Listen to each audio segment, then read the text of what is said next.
Lee Daniels knows he has your attention, but now he wants you to take him seriously.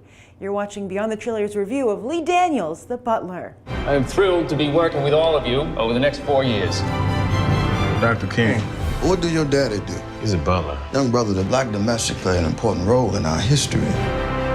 Something special is going on down here, Dad. Lee Daniels, the Butler? What's with the possessive title? Well, as you might have heard, just last month, Warner Brothers shocked Hollywood when the studio decided to pick a fight with none other than Harvey Weinstein over a technicality.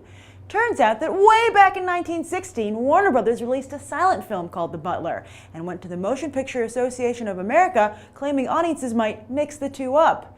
Daniels, knowing that his film was on the eve of its Oscar run and that a last-minute title change could prove to be a fatal distraction, wrote a very personal, open letter to Warner Brothers' brand new CEO, Kevin Tsujihara, begging him to drop the claim. But nothing. Luckily, the Weinstein Company's lawyers are just as crafty as Warner Brothers, coming up with this last-minute possessive title. But didn't I just say that Lee Daniels isn't taken seriously? Will it hurt the Butler to have his name literally plastered on it? And why Lee Daniels' name? He didn't write it. Instead, it was unbelievably Buffy's Jonathan Levinson who wrote it. Yes, actor-turned-writer Danny Strong turned heads with his scripts for HBO's political flicks Recount and Game Change, and next will script the two-part finale for The Hunger Games. And Lee Daniels wasn't even Harvey Weinstein's first choice to direct, landing the gig after Spike Lee turned it down and Harvey considered and then rejected the idea of Tyler Perry directing. But perhaps this is Lee Daniels the Butler because this is his chance to prove himself. The cast has already proven itself, as this is a movie as star-studded as they come, from Cuba Gooding Jr. to Vanessa Redgrave to Mariah Carey to Lenny Kravitz to James Marsden to Alan Rickman and more.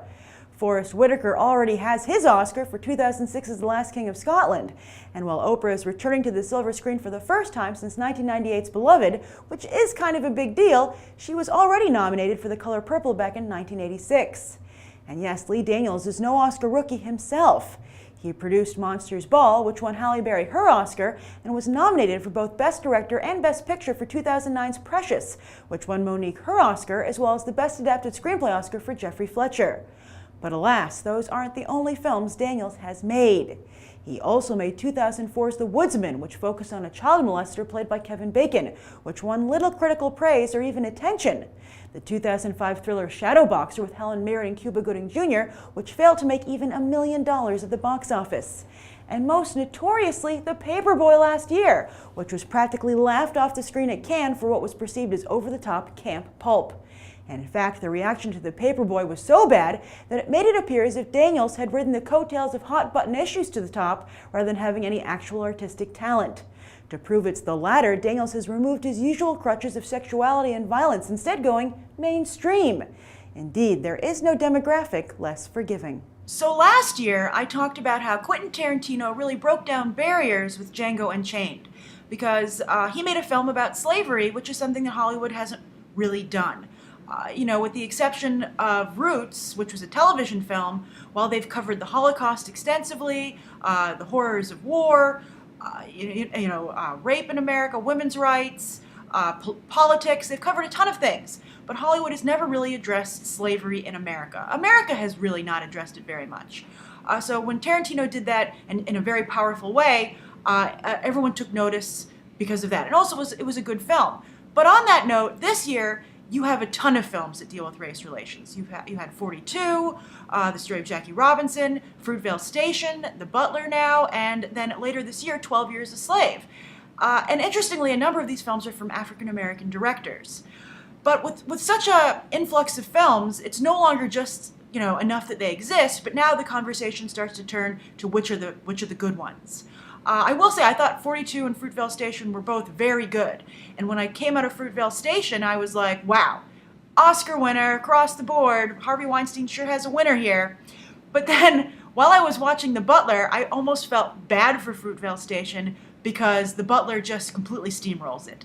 I mean, Fruitvale Station is a wonderful debut for Michael B. Jordan and Ryan Coogler, but this is these are the pros here. Like Lee Daniels and his amazing cast comes in here, and they just really... it's like it's an Oscar juggernaut. And I was fascinated by that. Let me start out by saying I'm so impressed with Lee Daniels' ability to go mainstream.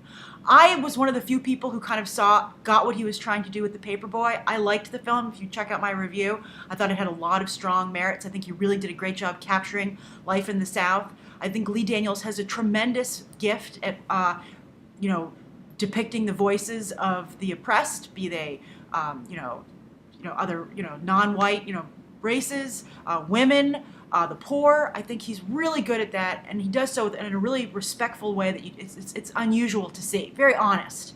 That's what I liked about The Paperboy, and I think he does that here. And he kept that emotional resonance, which he's so good at, but yet he went so mainstream. I feel he must have watched The Help on a loop. I mean, this borrows a lot from The Help, but I feel is a lot better than The Help.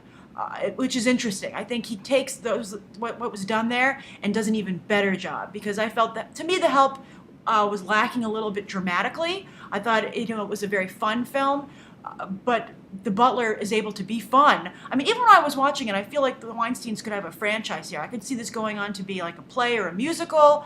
I really feel this film has like a long road ahead of it, because it's just so well done, and the backdrop of history is impressive. When I reviewed the trailer, I said I felt that was a mistake to have the civil rights woven into the story, because while this is based on a real-life butler who worked at the White House, this is a fictional story. This is a fictionalized account that draws from the fact that guy existed. But I think it's really well done. I think the trailer didn't really show how well it was interwoven, the story of Forrest Whitaker's character's service at the White House and his son's rebellion against racism in America. And it really works in the film. It's just really powerful, and that's what's so great about the film. It has fun moments, and then it really hits you, and then it lifts you back up. At some points, it does feel emotionally manipulative. I feel like this could play at a Disney theme park. It's so kind of that kind of film about America, and I think it would go across very well. And also sometimes it feels a little weird for them to bring up Barack Obama so strongly and so prominently. But of course, considering the story and the setting of the story, how can it not go there? It's clearly a very powerful, transition in history, to see. So obviously, if you're going to talk about, the African Americans who worked in service at the White House, of course, it's important that eventually one was elected to serve in the White House as the president. How can that not be addressed? And it's done well, but I think that to some degree it's hard to escape that sense of manipulation just a little bit. But still, very good, very well done. I really liked the film. Not only did I like the story, but I thought the performances were very powerful. I felt that Forrest Whitaker, I know he already has an Oscar for The Last King of Scotland, but I think he has a really good shot at getting another nomination and perhaps a win here. The Academy loves when you can portray a character through a long period of time, and his job of portraying his character from being a youth to very old is really impressive. Really, and that's what won Kate Winslet her Oscar for The Reader. And Forrest Whitaker, I think, does a much better job. Also, you know who else blew me away? Oprah. Oprah is fantastic in this film. She has really dark moments, and she has really natural light moments. She really plays the glue that holds her family together. And it's a wonderful depiction of a family, which was also really nice to see. And it was just, she was fantastic. I think she's also a shoo-in for an Oscar nomination.